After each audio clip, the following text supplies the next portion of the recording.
Hey YouTube, how's it going? I am at lunch on my lunch break, and I thought I would try this because I hardly ever make YouTube videos anymore, and part of the reason is because I still, live at home because I'm a loser. It's the recession, that's my excuse and I'm sticking to it. And I don't like making YouTube videos when my family are around because I prefer to be a bit more honest than I am with my family in my videos. So I'm at work and it's my lunch break and I'm using the empty floor below the floor that my office is on. Have a look. Huge space. If I knew how to do cartwheels, I could do one right now, but I can't. So I suppose I better just do a quick catch-up video, but I thought, in future I could make YouTube videos on my lunch breaks, and then I'm more likely to make regular YouTube videos, because I quite often find myself at work feeling like very alienated and not meaning to put the video onto a downer immediately, just like that, it can be very frustrating, using self-discipline to keep yourself working for 8 hours straight with no interest in what you're doing whatsoever, and people are knobs, and I could probably get fired from my job for doing this, because is there anything you're allowed to do, really? It seems like you can get fired for everything. I'm sure other people can relate to that. Anyway, I have a full-time job, nothing special, I'm an admin assistant, but at least I have a proper job. It's a permanent job. Words which strike fear into my heart. As an administrator, I'm female, I have a degree in English, of course I'm an administrator. That's what we do. But what else? I'm on day 56 without having a cigarette, which is bloody good. So I think if you ever see me with a cigarette again, it's because I'm an idiot. Because if I've made it this far, there's no reason I should ever have another cigarette again. And I'm kind of okay with that. I've made my peace with that. What else? So I have a job, not smoking. I'm trying to be, after I gave up smoking, I realised that I can make loads of other positive type changes, and I'm trying to do all kinds of things, because I was still kind of suffering at the end of January, because I gave up on the 28th of December, I gave up smoking. So I thought I would go for something a bit easy in February, but my plan is to have make positive changes every month bring in a new thing and make a habit of it, and then the next month bring in another thing and add it to that, so that each month and it also means that if I'm feeling a bit depressed or desperate or low or whatever, then I can just tell myself, take it easy, one day at a time, you've got a plan, you're improving your life, but Rome wasn't built in a day. So that's where I'm at the moment, and my improvement for February is to keep a gratitude journal. I think I'm not, and I think a lot of people maybe that suffer from depression are not very grateful for the things that they do have a lot of the time, and I think we all in general have a tendency to compare ourselves to people that have more than us, and it's more healthy to compare yourself to people that have less, because you'll be more grateful for what you do have. So I am God, that's annoying. They're doing works upstairs. Sorry about the drilling. You think that's annoying for you guys for 10 minutes? It's really annoying for me for 8 hours of the day.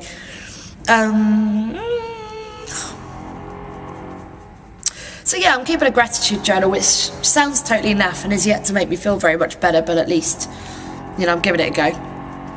And I think I'm going to bring in better changes in March, like exercising and things like that. But anyway, none of this is at all interesting, and I don't plan to make boring, self-obsessed videos on every lunch break. I just thought I'd do a little catch-up. I don't really have much else to report apart from that. I hope you're all well.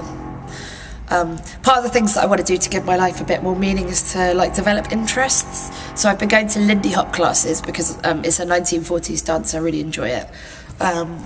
It's good fun and I get some exercise. And I'm thinking about doing an evening class in documentary filmmaking, or just making the documentary, because I didn't realise that you could rent transmission quality cameras reasonably cheaply. For about 70 quid I can rent a transmission quality camera for the whole weekend, and I'd really like to make a documentary probably called 9 to 5, or at least its working title is 9 to 5, which would be like a Talking Heads documentary of interviews with people, kind of trying to... It sprung out of feeling really alienated and like I can't really relate to the world of work, and why can't we all be a bit more honest with each other? You know, like, okay, now I am going to get fired if this ever gets brought up. If my boss ever catches this, but I've got this boss, and every time he sends me an email, he puts "Dear Jessica." Like, we sit 2 meters away from each other, and we email each other about 15 times a day. But every time he sends me an email, he puts "Dear Jessica" at the open of the email, and at the end, he's like "Best wishes" or "Kind regards" at the end of the email.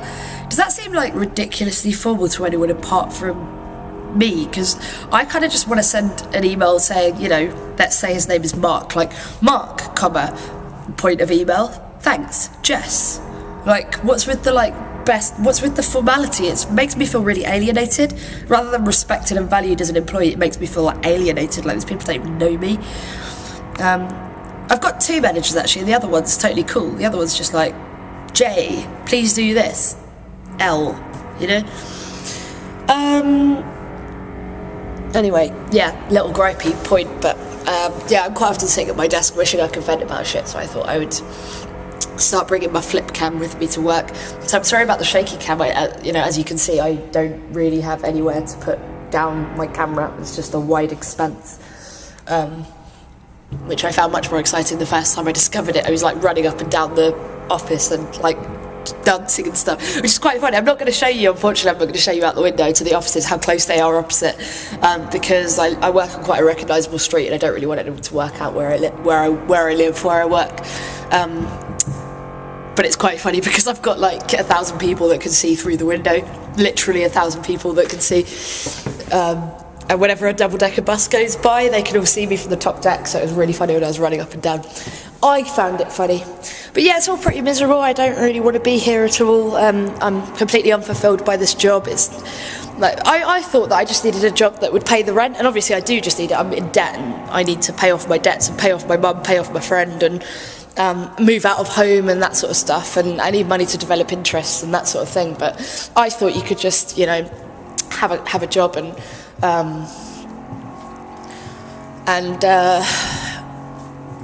then like do all those kind of things outside of your work.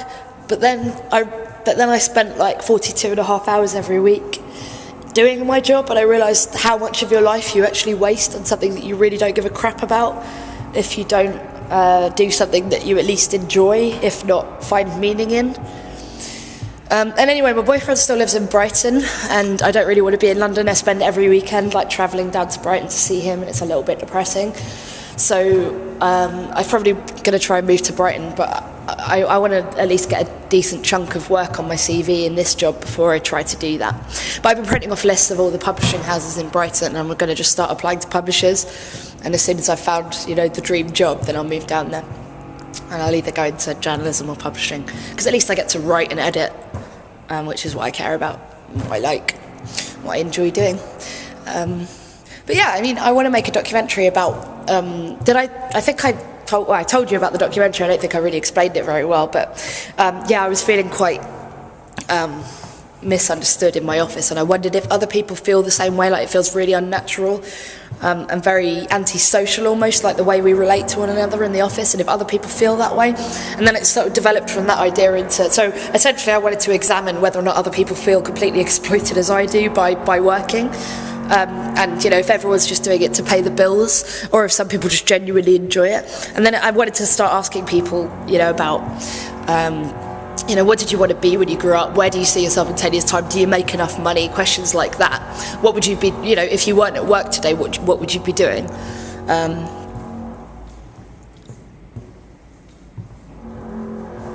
Those sort of questions, which I think when you take enough people would become an interesting talking head documentary. You find enough eccentric people, and you can also get the comments of like homeless people. I was in a, well, I'm not proud of it, but I was in a McDonald's the other day, and